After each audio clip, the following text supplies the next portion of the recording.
अस्सलाम वालेकुम। मेरा नाम है रिहानुल्लाह और आप देख रहे हैं मेरा YouTube channel education info with Rihan. हमारे इस यूट्यूब चैनल का मकसद मुख्तलिफ कॉलेज, यूनिवर्सिटीज़, खसूसन मेडिकल यूनिवर्सिटीज़ में दाखिला लेने के लिए बर वक्त मालूमात आप तक पहुँचाना है।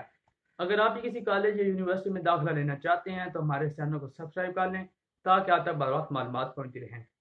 तो आज की वीडियो में हम PMDC यानी Pakistan medical and dental council की तरफ से जारी करदा दाखिले के हवाले से जारी करदा पॉलिसी पर बात करेंगे। तो अगर आप भी पाकिस्तान के किसी मेडिकल कॉलेज या डेंटल कॉलेज में दाखिला लेना चाहते हैं तो आपने वीडियो एंड तक लाजमी देखनी है ताकि आपको इस पॉलिसी की समझ आ सके और आपको दाखिला लेने में आसानी हो। तो चले चलते हैं अपनी वीडियो की तरफ।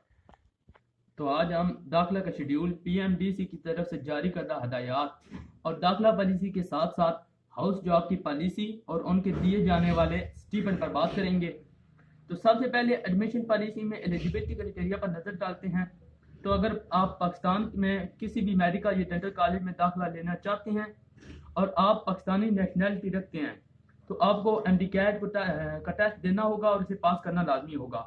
इसके बाद आपकी तालीम FSC प्री मेडिकल या इससे मसावी होना शर्त है, जिसमें आपके मेन सब्जेक्ट बायोलॉजी, केमिस्ट्री और फिजिक्स या मैथ होना लाजम है और इन सब्जेक्ट में आपके कम से कम नंबर 60% होना लाजमी है। और अगर कोई फॉरेन स्टूडेंट पाकिस्तान से अपनी MBBS या BDS करना चाहता है तो इसे या तो SAT-2 के एग्जाम देना होंगे या फॉरेन MCAT या UCAT का टेस्ट जो कि 50% मार्क्स से पास करना ज़रूरी है। इसके अलावा मेन सब्जेक्ट में फिजिक्स, केमिस्ट्री और बायोलॉजी होना ज़रूरी है। तो इसके बाद देखते हैं कि PMDC की पॉलिसी के मुताबिक दाखिले का शेड्यूल क्या होगा। तो आप नोट कर लें कि सबसे पहले मेडिकल के दाखिले स्टार्ट होंगे, फिर मेडिकल में फर्दर पहले पब्लिक सेक्टर के दाखिले मुकम्मल किए जाएंगे, उसके बाद प्राइवेट सेक्टर के दाखिले स्टार्ट होंगे। इसी तरह मेडिकल के दाखिले मुकम्मल होने के बाद BDS यानी डेंटल कॉलेज में दाखिले स्टार्ट होंगे और डेंटल कॉलेज में भी फर्दर पहले पब्लिक सेक्टर में दाखिले होंगे और उसके बाद प्राइवेट डेंटल कॉलेज में दाखिले मुकम्मल किए जाएंगे। इस तरह हर साल का शेड्यूल ये होगा कि पब्लिक मेडिकल कॉलेज में 31 दिसंबर तक कंप्लीट हो जाएंगे दाखिले, जबकि प्राइवेट मेडिकल कॉलेज में 31 जनवरी तक कंप्लीट होंगे। जबकि पब्लिक डेंटल कॉलेज की बात करें तो उनमें 15 फरवरी तक कंप्लीट होंगे दाखिले और 28 फरवरी तक कंप्लीट हो जाएंगे प्राइवेट डेंटल कॉलेज में भी दाखिले। इसके बाद आप पॉलिसी के मुताबिक दाखिला और टेस्ट के तरीकाकार पर बात करते हैं। तो दाखिले के लिए जो आपका MD-CAT का टेस्ट होगा वो सिर्फ एक ही टेस्ट होगा जो कि इंटरमीडिएट लेवल के सिलेबस में से लिया जाएगा, जो कि पब्लिक और प्राइवेट दोनों सेक्टर में दाखिला के लिए काबिल कबूल होगा। नंबर 2, नम्स जो कि तमाम arm services medical and dental colleges की एडमिटिंग यूनिवर्सिटी है, तो इसका टेस्ट सिर्फ और सिर्फ आर्म फोर्सेज मेडिकल और डेंटल कॉलेजेस के लिए लाजमी होगा और काबिल कबूल होगा। यानी आप दो टेस्ट देते हैं, अगर एक अपना सूबाई और दूसरा नम्स का टेस्ट, लेकिन ये आपका सूबाई जो टेस्ट होगा वो आप नम्स के किसी कॉलेज में दाखिला लेने के लिए नहीं इस्तेमाल कर सकते और ना नम्स के टेस्ट की बुनियाद पर आप किसी सूबाई या मेडिकल कॉलेज में दाखिला ले सकते हैं। इसके बाद आते हैं वेटेज फार्मूला पर। तो तमाम यूनिवर्सिटी में एक ही वेटेज फार्मूला लागू होगा जो कि MD-CAT के जो टेस्ट होगा उसकी 50% वेटेज होगी, FSC के नंबरों की 40% और मैट्रिक के मार्क्स की 10%। तो इसके बाद गवर्नमेंट को पब्लिक सेक्टर में दाखिला के लिए इनमें अलाट सीटों को मुख्तलिफ कैटेगरी में तकसीम करने का इख्तियार हासिल होगा, जैसे डिसेबल या अंडर डेवलप्ड डिस्ट्रिक्ट वगैरह। लेकिन जो भी दाखिले के लिए मेरिट या कैटेगरी में तब्दीली लाई जाएगी इसका ऐलान 1 सितंबर तक हर साल कर दिया जाएगा। अब आते हैं सेल्फ फाइनेंस सीटों और फॉरेन स्टूडेंट कोटा पर। तो तमाम प्राइवेट मेडिकल और डेंटल कॉलेजेस अपनी कुल सीटों का सिर्फ 15% कोटा फॉरेन स्टूडेंट को अलाट कर सकते हैं। यानी अगर किसी कॉलेज में 100 सीटें हैं तो उनमें से 15 सीटें फॉरेन के लिए होंगी, जिन पर दाखिले खालसन मेरिट पर करना होंगे। कोई बच्चा भी फॉरेन सीट का मुस्तहिक नहीं है अगर इसके पास मुस्तकिल फॉरेन नेशनलिटी ना हो, जिसके पास अपनी FSC या उसके मसावी तालीम किसी बाहर मुल्क से हासिल ना की हो, जो बवक्त दाखिला किसी और मुल्क में मुकीम ना हो और इन कंडीशन के लिए इसके पास प्रूफ के लिए कोई सनद या सर्टिफिकेट ना हो। तो अगर किसी कॉलेज में फॉरेन सीट खाली रह जाए तो इस पर अप्लाई करने वाला कोई स्टूडेंट ना हो तो इस सूरत में ये सीट लोकल यानी पाकिस्तानी स्टूडेंट को दे दी जाएगी और ऐसी सीट पर ओपन मेरिट की सीट कंसिडर की जाएगी और जिस पर दाखिला और फीस ओपन मेरिट पर दाखिला लेने वाले बच्चों की बराबरी होगी।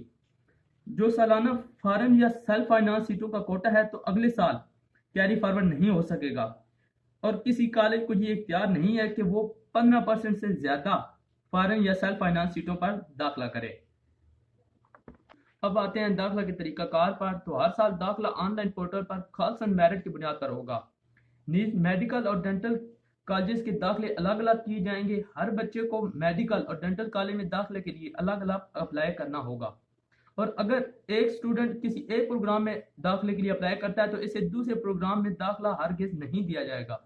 मेडिकल कॉलेज के लिए ओपन मेरिट सीटों के मेरिट लिस्ट हर साल 15 दिसंबर तक जारी कर दी जाएंगी और 31 दिसंबर से पहले पहले दाखिले मुकम्मल करना जरूरी होंगे, जबकि स्पेशल सीटों पर दाखिला हर सूरत 10 जनवरी तक मुकम्मल कर लिया जाएगा। इसी तरह डेंटल कॉलेज में ओपन मेरिट की लिस्टें 10 फरवरी तक पब्लिश की जाएंगी और दाखिले 15 फरवरी तक मुकम्मल कर लिए जाएंगे और डेंटल कॉलेज की स्पेशल सीटों यानी कोटा सीटों पर दाखिला 28 फरवरी तक मुकम्मल करना जरूरी होगा। फाइनल मेरिट लिस्टिंग कौंसिल की दी गई तारीख से पहले पहले पब्लिक करना जरूरी होंगे और 30 दिन के अंदर अंदर तमाम स्टूडेंट का डाटा और कागजात वगैरह की वेरिफिकेशन मुकम्मल की जाएगी। किसी कॉलेज को अलॉट शुदा सीटों से ज्यादा बच्चे दाखिल करने की इजाजत हरगिज नहीं होगी।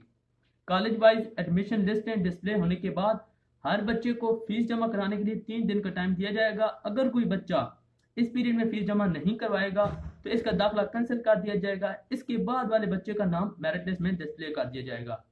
इस तरह 3-4 मेरिट लिस्टों के बाद दाखिले मुकम्मल कर लिए जाएंगे। फिर भी खाली रह जाने वाली सीटों पर दाखिले का फैसला सूबाई हुकूमतें करेंगी और पीएमडीसी इन सीटों पर दाखिले के लिए नई तारीख जारी करेगी। अब आते हैं प्राइवेट कॉलेज के लिए चंद खास हदायत पर।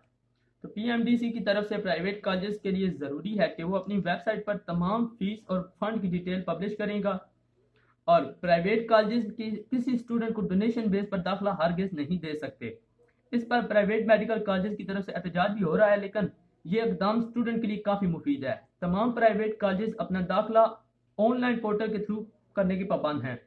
कोई कॉलेज भी एडमिशन प्रोसेसिंग फीस 2000 पाकिस्तानी रुपए से ज्यादा चार्ज नहीं करेगा और हर कॉलेज के लिए जरूरी है कि वो अपनी वेबसाइट पर अपनी प्रोस्पेक्टस अपलोड करे और प्रोस्पेक्टस फीस कोई चार्ज नहीं करेगा, ये फ्री ऑफ कॉस्ट होगी। हर स्टूडेंट पब्लिक और प्राइवेट दोनों सेक्टर में दाखिले के लिए अप्लाई कर सकता है। हर कॉलेज को अपनी मेरिट लिस्ट अपनी वेबसाइट पर अपलोड करना होगी और इसकी कॉपी पीएमडीसी को भी अरसाल करना होगी। अगर किसी प्राइवेट कॉलेज में कोई सीट मुकर्रर वक्त के तक खाली रह जाएगी तो वो खाली ही रहेगी।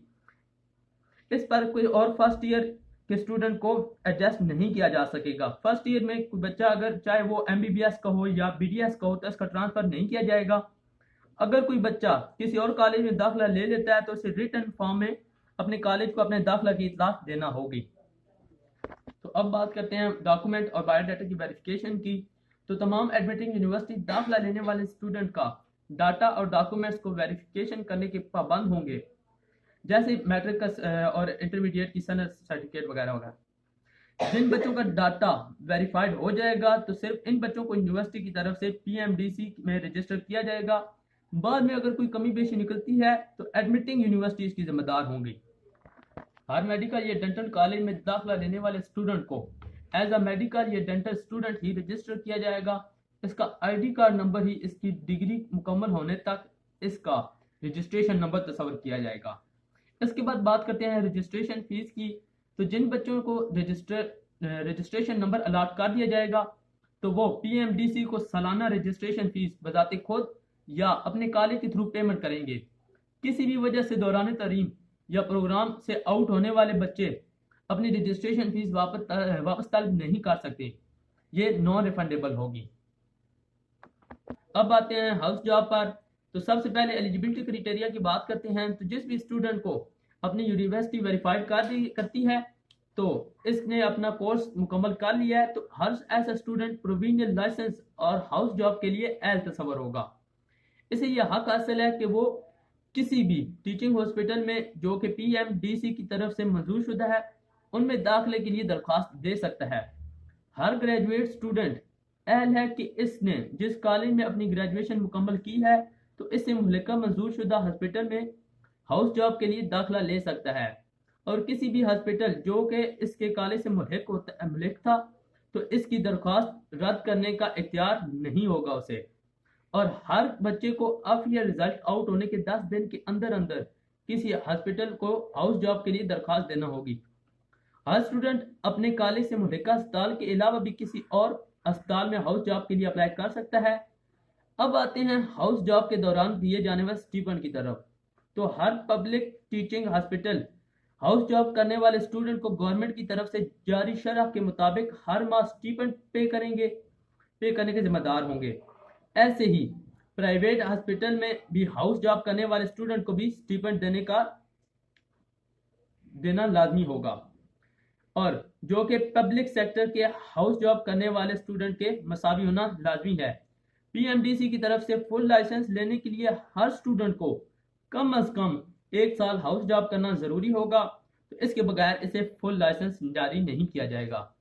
तो उम्मीद है आपको हर चीज़ समझ आ गई होगी। अगर हमारी वीडियो पसंद आई है तो वीडियो को लाइक करें, चैनल को सब्सक्राइब जरूर करें और अपने दोस्तों के साथ शेयर करें।